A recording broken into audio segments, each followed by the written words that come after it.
Hello everybody and welcome back to my channel, Matt's Maritime and Rail. Today we're going to be looking at a new model from Dave from Bunter's Yard.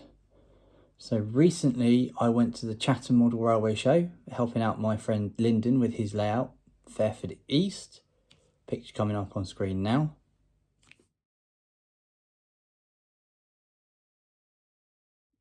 And whilst we were there, we were positioned next to Dave from Bunter's Yard.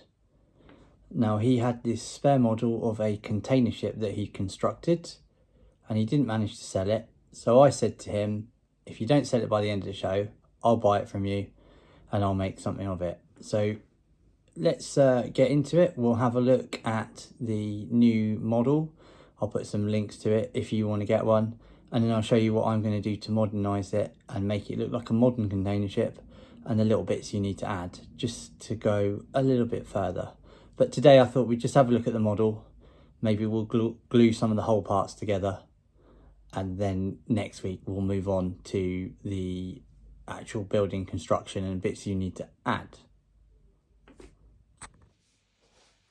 Okay, so amongst this pile of mess is what I'm going to use for the kit. Now you actually get in the kit, I've got 5 sections for mine. However, you get 7.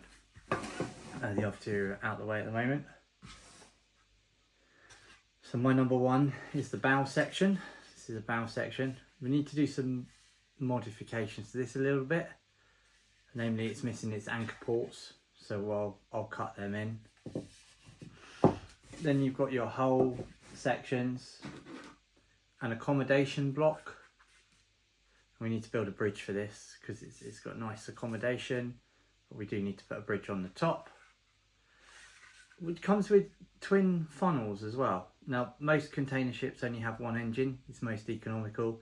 And looking at the kind of shape of the hull, this is a single engine vessel. So I'm going to cut the funnels off, put one up here, so it's just below the bridge. Then you get a stern section. Now, Dave's made it round, but most container ships kind of have a flat end. So my plan for this is to actually cut it back, straighten it off, fill the back and leave it deep so it looks like it's heavily loaded. So we will start putting this together and I'll show you what it looks like. So I've labelled this as number 1, this is number 2. They do have little slots that allow you to put these together. So if I can get it right, 1, 2, number 3, I'm just putting the pins in. Number 3, now number 4 is slightly out of line, so I need to modify it ever so slightly. My table isn't even either, being a big old wooden table, but that comes later. And then number 5 should slot in like that. But we can stick those bits together. And it should look roughly something like that. Now, along with the pins, you get this detail pack. So once I've built a bridge on this, I will be attaching the funnel exhaust to my single funnel. You also get some what we call satellite or radar domes. And we may have to manufacture a radar as well to go on the top. So a little bit of work to do and painting. So we'll get it semi-glued together today. We may drill the anchor ports as well down the front. Let me move this back a bit. Drill the anchor ports through here. And think about how we're going to get number 3 and 4 to line up. Reason I'm not using the full 7 is, if you don't know, I work for a shipping line.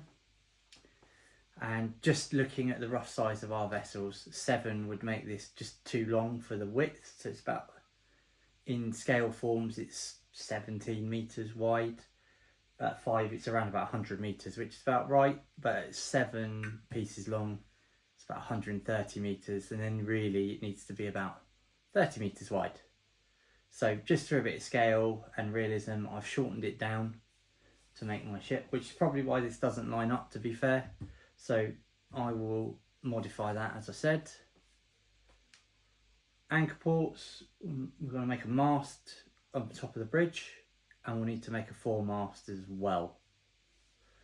Running alongside, we'll need some railings, and we've also got to build hatch covers. Now I think I'm going to do that out of foam, but we'll see when we get there. That's a job for next week. So without too much further ado, let's get into gluing this. I'm going to use some epoxy glue to stick this together, and I'm probably going to just stick with 3 in the bow section and 4 and 5 in the stern section. I'm not going to do the accommodation yet, as that needs a bit of work to itself, i.e. I need to build the bridge out of plastic card. I need to build what we call the bridge wings that stand out the side. They're very useful for when you come alongside a port.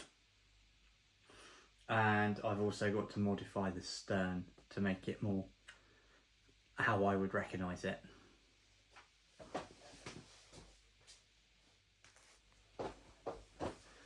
Okay, to glue these together I'm using a rapid bond epoxy, so I'm just going to squash it onto the sections when I don't drop it and smear it across.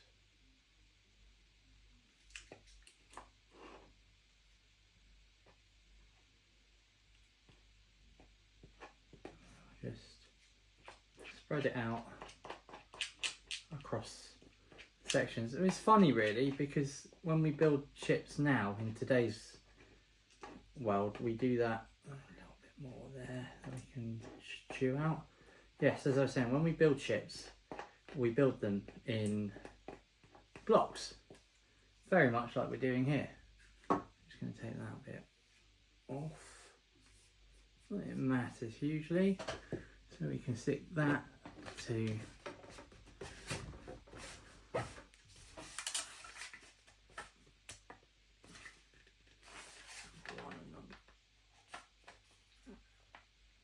two,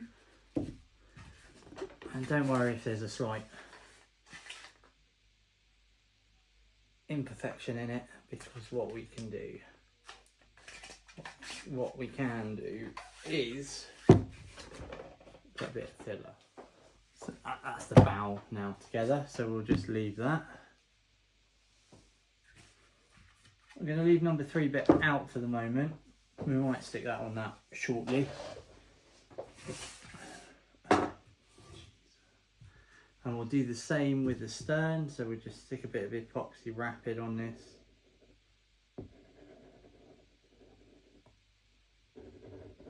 Make sure we got enough. Take the accommodation block off. And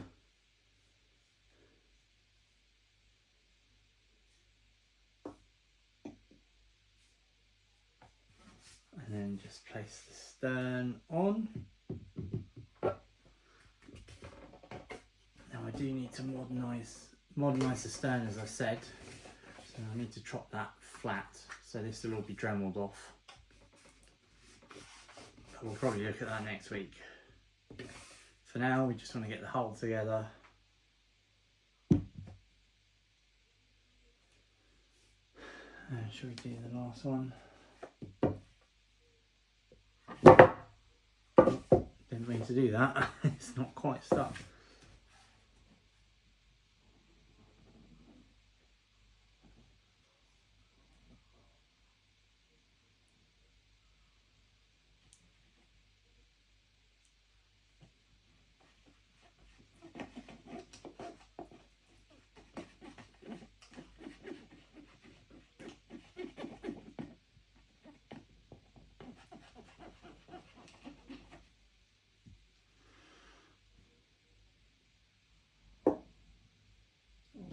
Accommodation off again, find the locating lugs, and away we go. So this is the current situation. Excuse the mess in my room, having a bit of a clear out. So we'll leave them to set vertically using gravity, and then we'll go through it a little bit later on. Okay then. Day 2, I've been doing some stuff off camera. I actually did a little bit on the accommodation. I'm going to do a separate video on this, but because I want to make this modern, as I mentioned earlier, I've hacked the funnels off. I've got one good one and one not so good one. So I'm going to sand this flat, stick a bit of plasticard. This will become the engineering space. That's for another day. So the hull is now together, and again I'm generally there. I've got a bit of filling to do around the gaps just to make it look unison. I've still got to cut the anchor holes, but I need to do a bit more research on that, so I'll show you that next week. And then I've cut the stern off, so let me just turn this round and show you. I've actually cut straight through the stern, leaving a slight angle, which is quite normal on ships. They are ever so slightly angled. And I cut this big, whatever it was, around the stern, because on a modern ship, it's all generally fairly flat. So it's all stuck together as one big hole. This is 5 pieces. I can't remember how long it is. It's quite long, and it's 16 centimeters wide. Put that on just for some reference. That's going to be around there. And that's the basic feeder container ship together. So next week I'll have got some filler. We'll have filled out the stern, I'll have filled out the back of the accommodation and put the plasticard on, and then the next job, obviously, cut the anchor holes, and then start looking at the deck as we move forward. I may also prime this by next week. So I hope you all enjoyed that, and there's a little insight into my beginning of my Bunter's Yard feeder with a modern twist. So sorry it's been a bit chatty and a bit long. It's just one of those things. If you have enjoyed it, consider clicking like, and if you want a bit more, please subscribe. I'm going to try and do a weekly update on the ship and get it as close to real as I can for something that was a Bunter's Yard design. Other than that, I've been Matt.